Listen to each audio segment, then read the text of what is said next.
আসসালামু আলাইকুম। আমি আপনাদের সাথে কিছুক্ষণ লাইভ কথা বলতে এসেছি। আপনারা আমার জন্য অবশ্যই অনেক করেছেন। আপনারা আমাকে যখন ধরে নিয়ে যায় তখন আপনাদের অবদান অনেক ছিল, এটার জন্য আমি কৃতজ্ঞ অবশ্যই। আমি যেই কারণে আজকে লাইভ করতে আসলাম, যেখানে আপনারা সবাই যেহেতু স্টুডেন্টরা আন্দোলন করেছে আমার পক্ষে, যেটা আমাকে সাহায্য করেছে, আল্লাহ সুবহানাহু ওয়া তাআলা তো সবচেয়ে সাহায্য করেছে, তো অবশ্যই আলেম ওলামারা আমার ব্যাপারে ফেসবুকে অনেক কথা বলেছেন, তার জন্য আমি কৃতজ্ঞ। তো আমি আসলে সবার কাছে কৃতজ্ঞ।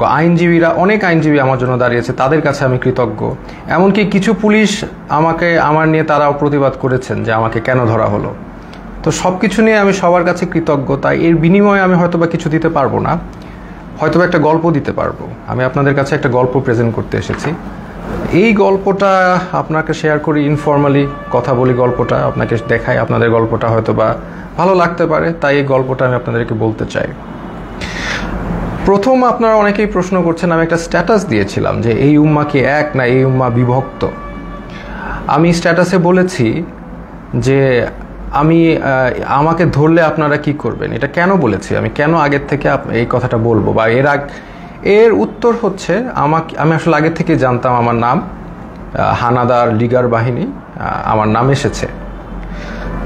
প্রথমে গল্পের শুরুটা হচ্ছে, আমি একটা টাইমে দেখা যাচ্ছে আন্দোলনটা দমে যাচ্ছিল, তো তখন সাদিক ভাই উনি আমাকে আসলে বলেন যে আমরা কি করতে পারি এখন, মানে আপনাকে ধরলে হয়তো বা আন্দোলনটা আরও চাঙ্গা হবে। তাই আমি বললাম না, আমাকে ধরার সম্ভাবনা কম, আমাকে ধরা তো বোকামি হবে, কারণ আমাকে ধরলে জনগণ আন্দোলন করবেই। তো এইটা আমি মনে করি না আওয়ামী লীগ এরকম বোকামি করবে, তো এইটাই বলেছি। বাট আমাকে যদি ধরে তাহলে আমি ব্যবস্থা করব। তো তাই আমি এই কথা সূত্র ধরে আমি দিন যাচ্ছিলাম যে আমাকে ধরার প্রশ্ন আসে না। বাট আমি তারপরও প্রস্তুতি নেওয়া শুরু করি, আমি বিভিন্ন একটা নামের লিস্ট করি যে আমাকে ধরা মাত্র কে কি করতে হবে। এবং এটা আমার ছোট বোনকে আমি শিখিয়ে দিই যে তুমি আমাকে ধরলে এই নাম্বারে, এই সব নাম্বারে ফোন দিবা, এনাকে এই কথা বলবা, ওনাকে এই কথা বলবা, অ্যাডভোকেট নাম্বার, মিডিয়ার নাম্বার, সবার নাম্বার আমি দিয়ে রেখেছিলাম।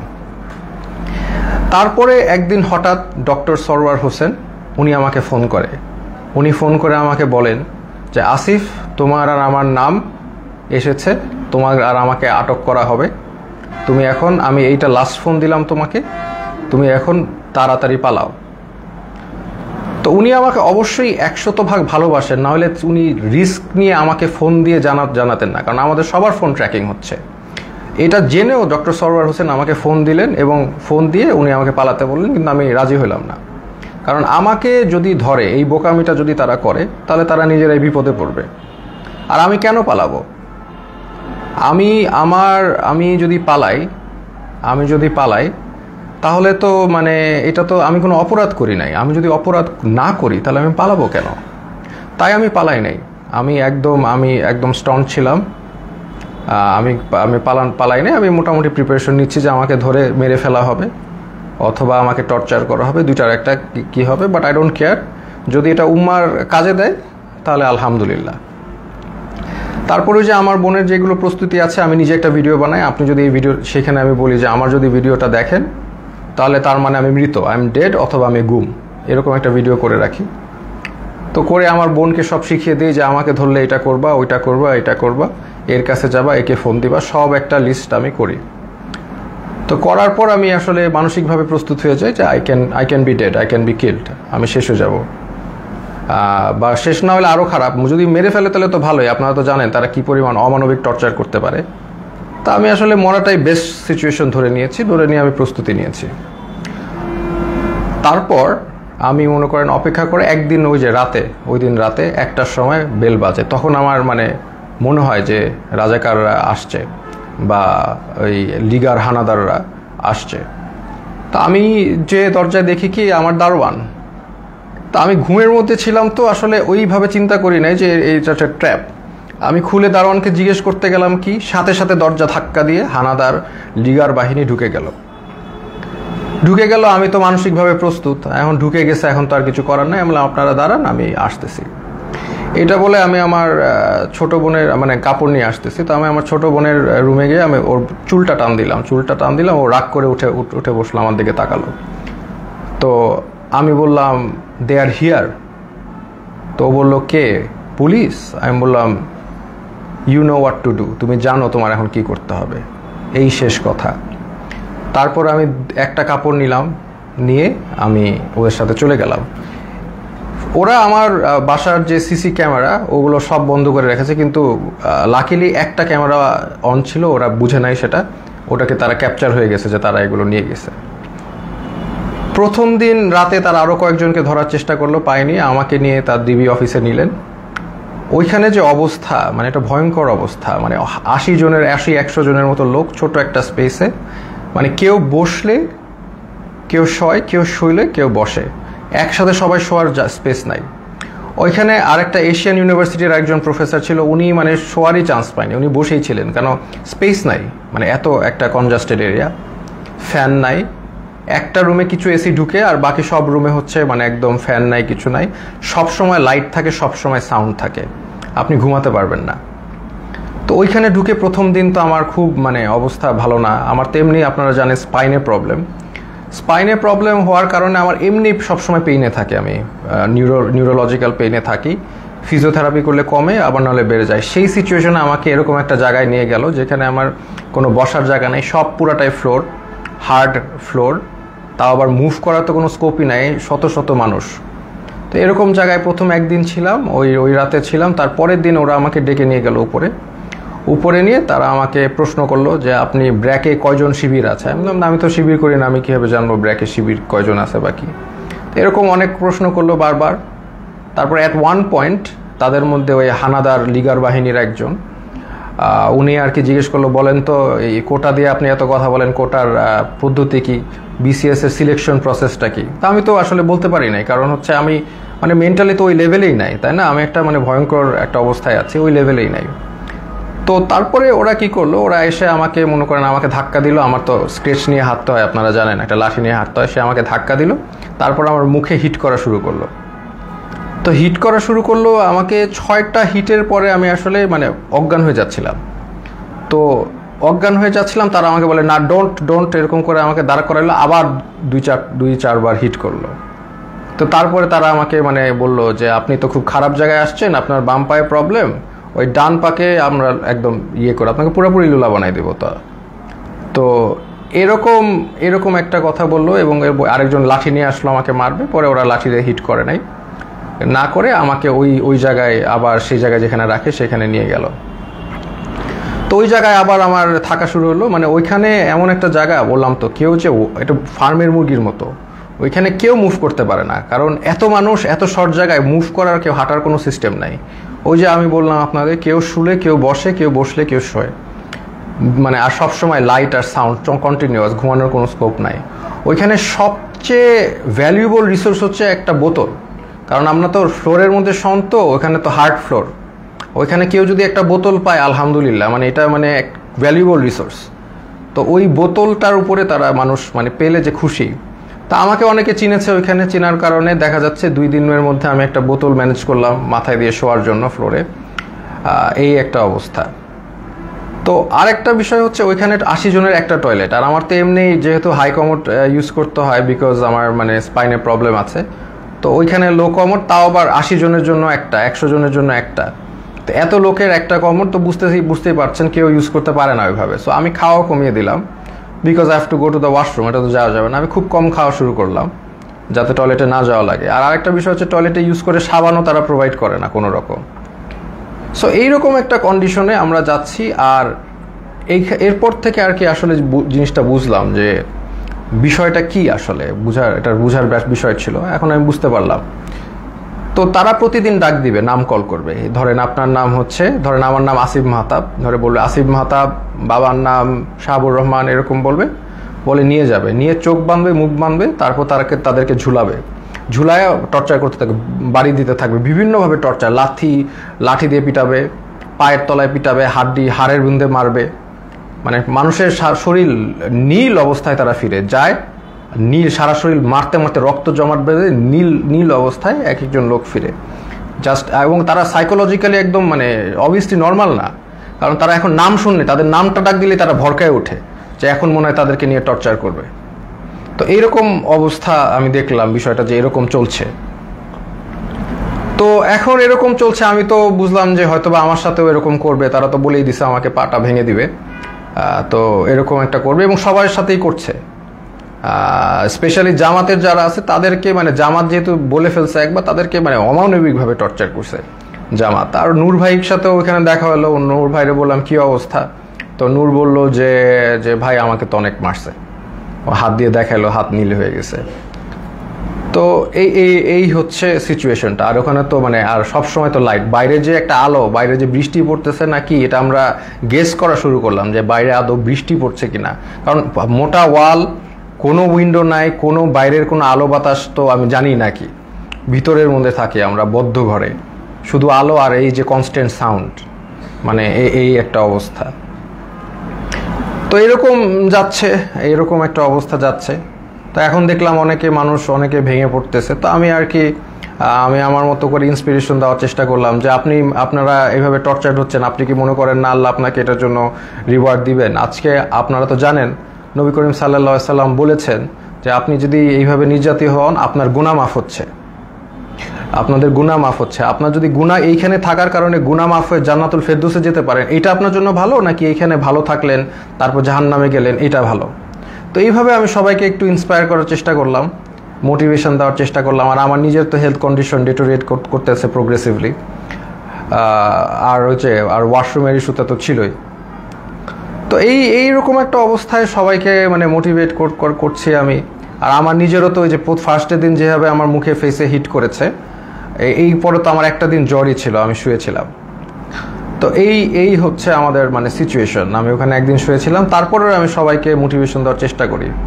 একটা ছেলে আসলো, সেই ছেলেটা কাঁদতে কাঁদতে, স্যার আমি তো কিচ্ছু করি না, আমি জাস্ট ইলেকট্রিক্যাল কাজ করি, আমাকে ধরে নিয়ে আসছে স্যার, আর ধরে নিয়ে আমাকে টর্চার করতেছে, কাঁদতে কাঁদতে শেষ। আমি বললাম কাঁদতেছো কেন, মানে তুমি পুরুষ মানুষ না, are you not a man, তুমি কাঁদবা কেন, টর্চার করলে করবে। বলে স্যার আমাকে স্বীকার করতে বলে, আমি খুন করেছি, এই করেছি, আমি তো করি নাই স্যার। বলে করবা না, স্বীকার করবা না, তোমার পাটা যদি কেটেও ফেলে তারপরেও তুমি স্বীকার করবা না, কেন করবা? যেটা সত্যি সেটা বলবা, তুমি করবা না স্বীকার, আমাকে মেরে ফেলবে।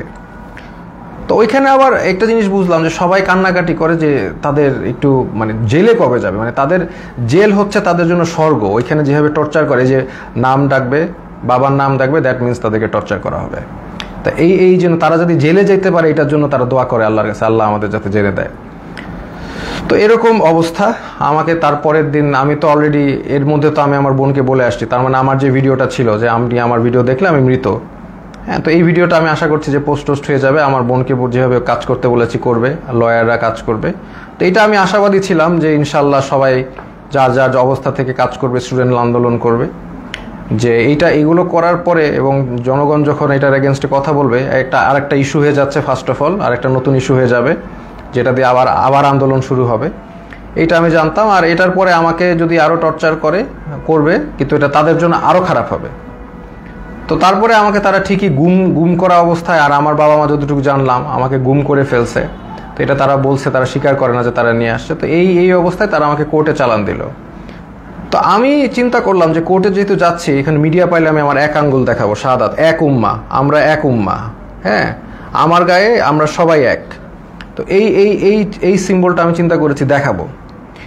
তো আমি জানি যে এগুলো দেখালে তারা আমাকে আরো অনেক নির্যাতন করতে পারে, দেখাইলাম, কারণ এটা আমি তো জানি জনগণ বুঝবেন যে আমি এক আল্লাহ, এক রসুল, এক উম্মা, এই কথাটা আমি বুঝাতে চাচ্ছি যে আমরা সবাই এক।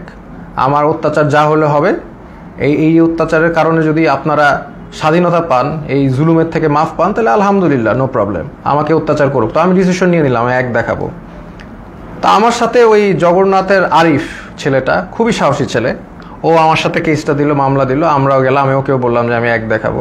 তো এই অবস্থায় এই এক উম্মা শাহাদাতের আঙ্গুল দেখিয়ে আমি ওই কোর্টে দেখালাম, এবং কোর্টে আমাকে সম্পূর্ণভাবে মানে কোর্টের যে জাজ, তিনি আমাকে দেখে চিনে বললেন আপনাকে ওখানে দাঁড়ানো লাগবে না, আপনি বসেন। তো উনি আমাকে বসালেন, কিন্তু তারপরেও ওই মিথ্যা মামলাটা দিলেন যে আমি নাকি সেতু ভবন ভাঙচুর করেছি, যেটার মানে কোনো এটা জোক, মানে এটা যে কলাপস করছে সোসাইটি, ওখানেই প্রমাণ যে এরকম একটা মিথ্যা মামলা যেটার কোনো তথ্য নাই, প্রমাণ, এটা বলাই আসলে সময় নষ্ট। তো এই মিথ্যা মামলা উনি মানে জাজ আমাকে দিলেন, আর আমাকে আবার 6 দিনের রিমান্ড মঞ্জুর করলেন। তো ওই 6 দিনের রিমান্ড আবার গেলাম, আর এই সময়টা অনেকের সাথে পরিচয় হলো। ওখানে বিএনপির অনেক নেতা ছিল, পার্থ ভাই ছিলেন, ওনার সাথে আমি বললাম যে পার্থ ভাই আপনার তো আর আমার মামলা এক, আমি তো আপনার সাথে আসি। তো উনি বলে যে আমি তো তোমাদের সাথে থাকতেই চাই না, আমি তো এখান থেকে বের হতে চাই, একটু মজা করলেন। তো এরপরে অনেক মানুষের সাথে পরিচয়। একজন আসলেন, ওনাকে মানে উনি হাঁটতেই পারতেছেন না, পাটা একদম প্রচুর মানে অবস্থা খারাপ করে পিটিয়েছে। ওনার অপরাধ ছিল উনি ছাত্রদের পানি খাইয়েছেন, উনি ছাত্রদের পানি দিয়েছেন, ছাত্ররা পানি খাইয়েছেন, এই জন্য তাকে অমানবিক টর্চার করলো। তো টর্চার করলো, উনি এসে শুয়ে গেল। আমি বললাম যে এইগুলো একই কথা বললাম যে আপনাদের এটা গুনাহ মাফ হচ্ছে। তারপরে লাস্টে একটা কথা বললাম যে আপনি যে এত টর্চার্ড হলেন ছাত্রদের পানি খাওয়ে, এখন আবারও কি খাওয়াবেন আপনি? তো উনি বললো ইনশাল্লাহ স্যার আবারও খাওয়াবো। আমি like that's the answer I am looking for. আমরা আবার করব, আমাদের ছাড়লে আমরা আবার করব, we are not going to give up. আমরা তো আবার করব, তাই না? আমরা কি অপরাধ করেছি যে আমরা করব না? পানি খাওয়ানো কি অপরাধ? তো এই হচ্ছে একটা অভিজ্ঞতা। তো এরকম এই যে একজন পেলাম। আর একজন হচ্ছে মাদ্রাসা স্টুডেন্ট, তাকে বলছে খুন করেছে, সে পুলিশ খুন করেছে, এটা সে তাকে বলছে, এবং তাকে প্রতিদিন পিটায়, প্রতিদিন নিয়ে টর্চার করে। তো এটা নিয়ে আমরা হাসাহাসি করি, কারণ হচ্ছে এরকম একটা সিচুয়েশনে হাসাহাসি না করে যদি আমরা মেন্টালি ব্রেকডাউন করি তাহলে এটা মানে হবে না, মানে এটা আমরা আমরা সব এইগুলো যা হয় সেটা নিয়ে হাসাহাসি করি। তাই আমি বললাম কি নিয়ে মেরেছে? বলে যে আমাকে বলেছে যে তুমি তো মাদ্রাসার স্টুডেন্ট, তুমি তো কোরআন পারো। বলে হ্যাঁ পারি। তো কোরআনকে বলছে অর্থ জানো? অর্থ জিজ্ঞেস করেছে, অর্থও সে পারে, সে কোরআনে হাফেজ। তো তারপর বলে কোরআনে হাফেজ এই রবীন্দ্রনাথ না কার বই পড়েছো? সে বলছে পড়েছি। তো বলে পড়লা কেন? এই অন্য এই নন ইসলামিক বই পড়া তো হারাম, এটা বলে আবার টর্চার করলো, হাতে পায়ে পিটালো। মানে খামুক, মানে একটা কিছু বলেই পিটায়। আমরা এটা নিয়ে হাসাহাসি করতে করতে শেষ। যে বলে ও বললো, আমি বললাম যে কোনোভাবেই স্বীকার করবা না, যে তুমি যদি খুন না করে থাকো তুমি মিথ্যা মামলা দিও। বলে আমাকে আরো টর্চার করবে। বলে করবে, বললাম তো তোমাদের করাত দিয়ে হাত পা কেটে দিলেও স্বীকার করবা না, যেটা সত্যি সেটা বলবা। এরকম একজন সবচেয়ে কষ্ট লিখেছে যে মানে একটা ছেলে, ওর নাম হচ্ছে সানিয়াত ভাই। উনি হচ্ছে বিএনপির একজন মন্ত্রীর ছেলে, নাম বললাম না। তো ওরা আসলে খুঁজছিল তার বাবাকে পায়নি দেখে ওই ছেলেটাকে ধরে নিয়ে গেছে, সানিয়াত ভাইকে ধরে নিয়ে গেছে। তো সানিয়াত ভাইকে 4 দিন, উনি বলছে 4 দিন ওনাকে পিটিয়েছে, চোখ বেঁধে হাতে দিয়ে ঝুলিয়ে পিটিয়েছে। এবং সবচেয়ে যেটা উনি বলল যে ওনার মাকে ফোন দিয়ে শুনিয়েছে যে তাকে যে টর্চার করছে, এটা তার মাকে শুনিয়েছে ফোন দিয়ে লিগার হানাদাররা। তো লিগার হানাদাররা মাকে শুনিয়েছে যাতে বাবা এসে তাকে দেয় এবং ছাড়িয়ে নেয়। আর যেহেতু ওনার বাবা আসছিল না, বা ওনার অবশ্যই তারা তো জানিয়ে যায়নি কোথায় গেছে, তাকে অমানবিক টর্চার করেছে। সেই ছেলেটা এমনি আমার মতোই, তার স্পাইনে প্রবলেম আছে, আমার মতোই অসুস্থ, এবং তাকে টর্চার করেছে বিভিন্নভাবে, হাতে পায়ে ঝুলিয়ে পিটিয়েছে। তো সে কাঁদতো অনেক, আমি সান্ত্বনা দিতাম, আমরাও সব বিষয় নিয়ে মজা করতাম।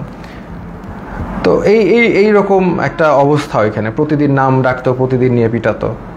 এমন রাত যে কোনো সময় ডাকতে পারে, সকাল 12টায় ডাকতে পারে, রাত 1টায়, এনি টাইম নাম আসতে পারে। নাম আসলে they will take you and torture you. তো আমাকে টর্চার ওই প্রথম দিন যে হিট করে যে আমাকে থ্রেট দিল, তারপরে আমাকে কোর্টে চালান দেওয়ার পরে আমাকে আর টর্চার করে নাই। বাট আমি বিভিন্ন সময় ইনফরমেশন পাচ্ছিলাম, যেমন একজন মানে আমাকে ধরে নিয়ে গেছে, একজন পিটিয়ে আনছে, সে আমাকে ইনফরমেশন দিল যে আমার ব্যাপারে বলেছে যে অনেক ডিবি নাকি বলছে যে এই লোকটাকে কেন ধরলো, এটা তো ঠিক হয় নাই। আবার আরেকজনকে ধরে পিটিয়ে এনেছে, সে বললো যে স্যার আপনার ব্যাপারে ডিবি কথা বলছিল যে আপনার ব্যাপারে 40 জন লয়ার দাঁড়িয়ে গেছে, এত সংখ্যক লয়ার তারা কখনো দেখে নাই, আপনি খুব ইন্টেলিজেন্ট মানুষ, এগুলো তারা বলছে। দেখা যাচ্ছে তাদের আমার প্রতি একটা রেসপেক্ট ছিল। ওই একদিন হিট করার পর তারা আমাকে হিট করে নাই, বাট দ্যাট ডাজন্ট ফরগিভ তারা অন্য যাদেরকে এইভাবে টর্চার করেছে। ফার্স্ট অফ অল, একটা পুলিশ একটা ডিটেইনিকে কখনো হিট করতে পারে না, that is a crime, that is criminal, they committed crime against humanity, তাই না? এটা ইন্টারন্যাশনাল, আন্তর্জাতিক ট্রাইব্যুনালে তাদের বিচার হওয়া উচিত। তারা যেইভাবে মিথ্যা মামলা দিয়ে টর্চার করে মানুষকে, এটা তো কখনোই মানে ইটস নট অ্যাকসেপ্টেবল। তো এরকম দিন যায়, তখন হঠাৎ তাদের দেখলাম টোন একদম 180 চেঞ্জ হয়ে গেছে। তারা তখন মানে বিএনপি যারা লিডার আছে তাদেরকে একদম খাবার টাবার এনে দিচ্ছে, সবার সাথে ভালো বিহেভ এরকম। তখন আমরা মোটামুটি আমরা বুঝতে পারলাম যে তারা আসলে বাইরে কিছু একটা হচ্ছে, সামথিং ইজ হ্যাপেনিং, কারণ আমরা তো কোনো ইনফরমেশন পাই না। সামথিং ইজ হ্যাপেনিং, আদারওয়াইজ তারা এরকম চেঞ্জ করবে না কেন। তারা ডেফিনেটলি তাদের বাইরে কিছু একটা হচ্ছে, এইটা নিয়ে তারা তাদের টোন চেঞ্জ করে ফেলেছে। এবং তারপর থেকে দেখা যাচ্ছে তারা সবার সাথে মোটামুটি ভালো বিহেভ এবং আস্তে আস্তে ছেড়ে দিচ্ছে। মাঝখানে কিছু স্টুডেন্টদের ধরে আনলো, ওই তারাও মানে অনেক কান্নাকাটি করে শেষ। এবং একটা ছেলে ছিল যাকে আমার মনে পড়ে, খুবই স্মার্ট ছেলে, আমিনুল। তো আমিনুল হচ্ছে 14 বছর বয়স, ধরে নিয়ে আসছে। এবং অন্য যেগুলো ছেলে ছিল তারা একদম ব্রেকডাউন করেছে মেন্টালি, বাট আমিনুল ছেলেটা ও হচ্ছে মোহাম্মদপুরে থাকে খুব সম্ভবত, খুব সাহসী, নারুটোর গেঞ্জি পরে হাইটে বেড়াচ্ছে। মানে ও হি ডাজেন্ট কেয়ার, এই ছেলেটা ডাজেন্ট কেয়ার যে ওর সাথে এখন কি টর্চার করা বা কোথায় আসে। ও লাইক মানে চলে আসে, আমাকে বলতে, স্যার আপনি কি ড্রাগন বল জি দেখেছেন? আমি বললাম হ্যাঁ ড্রাগন বল জি দেখছি। বলে আমি দেখতেছি, আমি ওই ডিমন স্লেয়ার দেখেছি, এই দেখেছি সেই দেখেছি। তো মানে একদম মানে হি ডাজেন্ট কেয়ার, সে দেশ স্বাধীন করতে নামছে, ও দেশ স্বাধীনই করবে। আমিনুল নামটা ছেলেটার, ওকে 14 বছর দেখে ওকেও ছেড়ে দিয়েছে।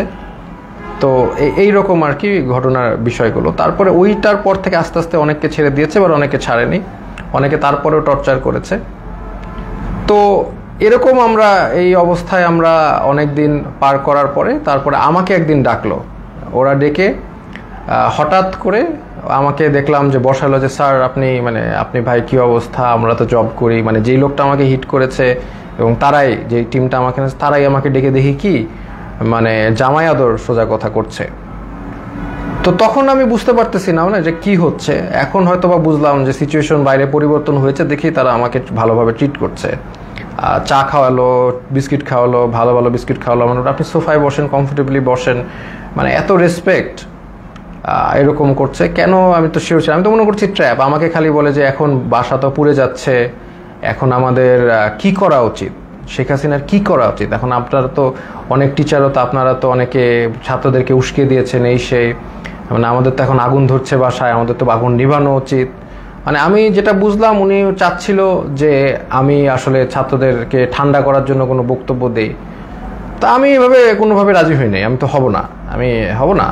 তো আমি বললাম যে না, একটা প্রধানমন্ত্রী কি সিদ্ধান্ত নিবে, আমি তো আসলে প্রধানমন্ত্রীর জায়গা থেকে, মানে উনি আমাকে প্রশ্ন করছে প্রধানমন্ত্রী এখন কি করলে ভালো হবে, এটা আপনি তো বলেন। আমি বললাম না, আমি কিভাবে জানবো প্রধানমন্ত্রী কি করলে ভালো হবে, আমি তো একজন শিক্ষক, আমি তো প্রধানমন্ত্রীর কাজ তো আমি বলতে পারবো না। উনি ওনার জায়গা থেকে ওনার যেটা ভালো মনে হবে উনি সেটাই করবে, ওনার এক্সপিরিয়েন্স আছে, সেই আছে। বলে না, আপনি তো তাহলে ডিরেক্ট কথা বলছেন না, প্রবলেমেটিক কথা বলছেন, আপনার তো একটা ডিসিশন দিতে হবে। এটা একটা সিলি কথা না, আমার ডিসিশন কেন দিতে হবে, ওনার ডিসিশন আমি কেন দিব? তো এইগুলো তো অবশ্য তখন বলি নাই, সিচুয়েশন তো বুঝতেই পারতেছেন। তো এরপরে তারা আমাকে নিয়ে আসছে, তো নিয়ে এসে আবার ওখানে রেখে দিয়েছে। তারপরে আমাকে ওই আমাকে আবার কোর্টে নিয়ে গেল এবং কোর্টে নিয়ে তারা আমাকে জেলে পাঠিয়ে দিল। তো জেল থেকে তারপরে আর কি 2-1 দিন ছিল। আর তখনই আমি জেল থেকে আসলে খবরটা পাই, যে আমি পাই নাই, ওই আমার যে সানিয়াত ভাই উনি আমার সাথে ছিল, উনি বেসিক্যালি খবরটা পাই। দেখলাম উনি পড়ে কাঁদতে, মানে চোখ দিয়ে পানি পড়তেছে, কাঁদতেছে। তো উনি বললো কি হলো? তো ওখান থেকে বললো যে শেখ হাসিনা দেশ থেকে চলে গেছে। আমরা তো কেউ বিশ্বাস করি না, বললাম না এটা কেন, এটা পসিবল না। তো তারপরে আরো রিলায়েবল সোর্সগুলো থেকে জানতে পারলাম যে শেখ হাসিনা ইনডিড দেশ থেকে পালিয়েছে এবং গণভবন ঘেরাও।